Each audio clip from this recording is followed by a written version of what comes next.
Olá, tudo bem? Eu sou o professor Lopo e na aula de filosofia de hoje vamos dar continuidade ao tema pré-socrático, só que dando ênfase aos pluralistas, ou seja, aqueles pensadores que acreditavam na junção de vários elementos para o surgimento de todas as coisas, ok? Bom, revisando na introdução, os primeiros filósofos são aqueles denominados tanto de pré-socráticos como filósofos da física, não é isso? Na aula anterior vimos os monistas, Tales, Anaximandro, Anaximenes, Heráclito, Parmênides e Pitágoras. Todos apontavam um único elemento, embora diferentes, como causa ou como razão do surgimento de todas as coisas. Na aula de hoje, os pluralistas, eles apontam na junção de vários elementos. Alguns não definem claramente, mas vamos buscar entender um pouco, da teoria de tais pensadores, partindo de Empédocles, Anaxágoras, Leucipo e Demócrito. Empédocles, ele é conhecido por ser o criador da teoria cosmogênica, ou seja, aquela que narra a origem do cosmos a partir dos 4 elementos clássicos: água, terra, fogo e ar. Para ele, esses elementos não teriam surgido em nenhum momento, apenas passaram a existir aglomerados, a partir da compreensão humana. Ou seja, tudo que nós pensamos sempre houve.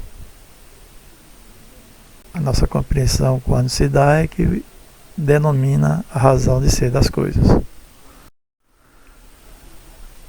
Anaxágora,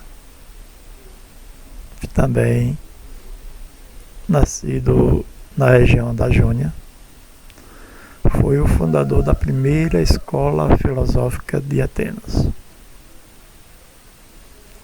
Ele afirma que o universo é constituído de uma ação que ele denominou de nous.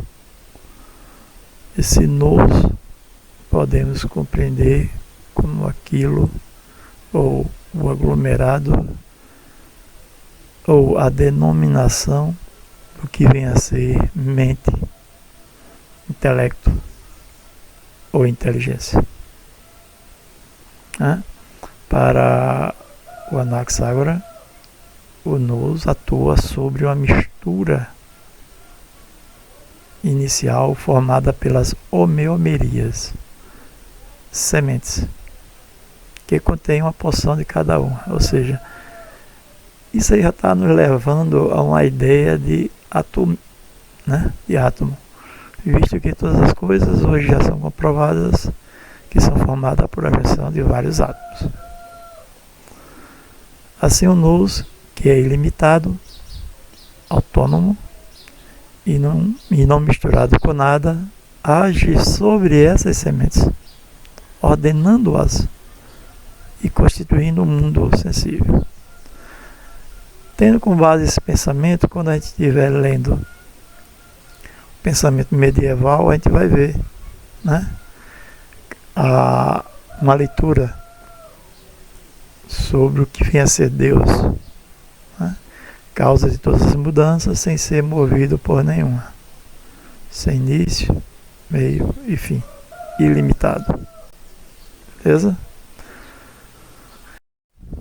Leucipo, pouco se sabe, ou seja, não é só do Leucipo, todos esses pré-socráticos estão chegando até nós só fragmentos, muitas traduções, sem ter muita comprovação, mas faz parte da nossa linha de raciocínio esses fragmentos. Tá? Tendo mesmo chegado a duvidar da sua existência, ou seja, muitos brincam que Sócrates também não existiu, por não ter deixado nada escrito.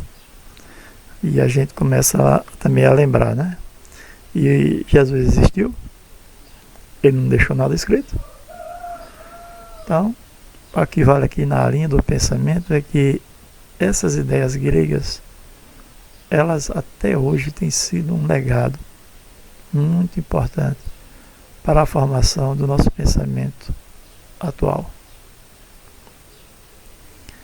Então, o Leucipo, ele é apontado como um dos fundadores, né, junto com Demócrito, sobre o pensamento atomista. No vídeo vocês estão vendo aí que ele é considerado o primeiro filósofo da escola. Demócrito, muito reconhecido, também foi seus melhores discípulos. A ele é atribuído o livro Grandes Sistemas Cósmicos, traduzido como Grande Ordem do Mundo. Beleza? Agora vem o Demócrito, descendente de família nobre. Há quem diga que é, e há quem diga que não é. Era de uma família bastante humilde. Viveu em diversas cidades de Atenas. Desde Atenas, Egito, Pérsia, Babilônia, quer dizer, ele era um viajante, era um peregrino. Por isso que diz que ele é da família nobre, né? Que tinha condições de se locomover. Segundo ele, o átomo, parte indivisível e eterna que permanece em constante movimento, é o elemento primordial, o princípio de todas as coisas. Essa ideia perdurou até pouco tempo, né? Quem estuda aí a divisão do átomo vai descobrir que, mesmo sendo negada essa teoria, que o átomo é uma parte indivisível, ele não ficou desacreditado diante da ciência a partir do momento, né, que sua teoria foi, por assim dizer, por água abaixo.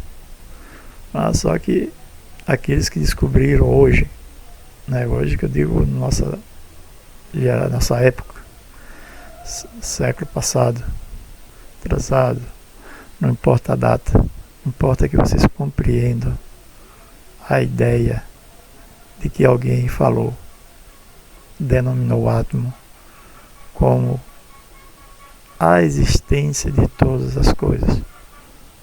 O fato dele dizer que o átomo era indivisível, isso nós temos que relevar, tá? Diante do contexto em que ele vivia, não é verdade? Mas, como ele diz, né, todo o universo está composto de dois elementos básicos: o vácuo, o vazio ou não ser, e os átomos. Nisso ele até agora está indiscutível, porque não há como um corpo se deslocar se não houver o vazio. Concluindo, a escola pluralista, representada por esses jovens descritos aí no slide, consistia na concepção de que havia um princípio único que pudesse explicar a natureza, os seres e o universo, entendendo que há uma pluralidade de elementos que, ao se misturarem, formavam a multiplicidade das coisas, ou seja, tal qual o corpo, nosso corpo social, né? Somos pessoas diferentes para dar formato a uma sociedade. Ok? Na sequência dos slides, vocês têm aí 3 questões com base no que estamos elaborando, e na próxima aula a gente comenta todas elas. Obrigado pela atenção e até a próxima.